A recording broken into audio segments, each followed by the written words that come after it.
Hello and welcome to my channel. Today I'm going to show you how to join any two squares together in a very beautiful joining method called the zigzag method. So we'll begin by taking any color yarn that you want to use as your joining color and slip stitch it in to the lower right corner of your first granny square. It's important that we start on the left side. Okay, we're slip stitched in. All right. Now, we're going to go into the square. Make sure you're always going up and through and pulling up the yarn.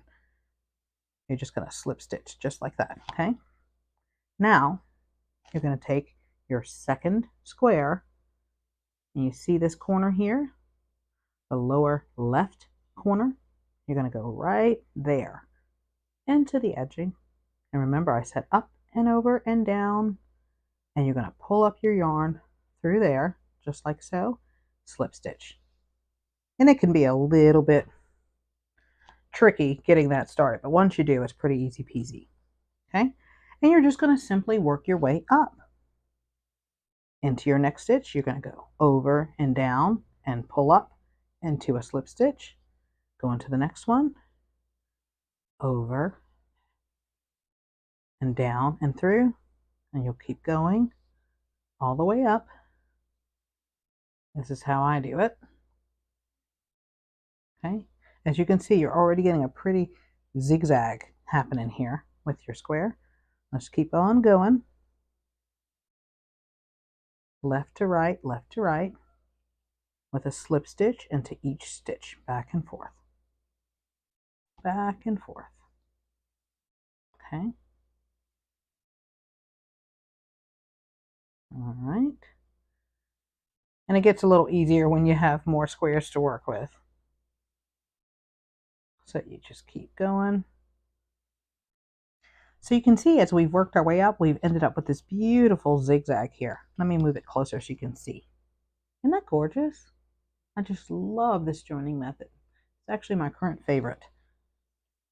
So we'll keep going up, back and forth, left to right, making sure that we're going up and over and pulling from the back of the square. Okay.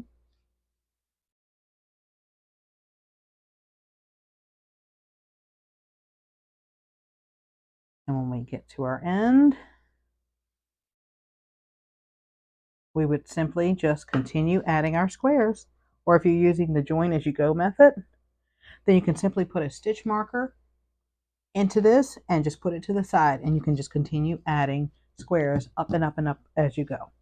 So if you add another square, and this one's kind of a smaller square because I used a 4.5 millimeter hook instead of 5 for this particular square, but I'm just for demonstration purposes going to go ahead and continue with it.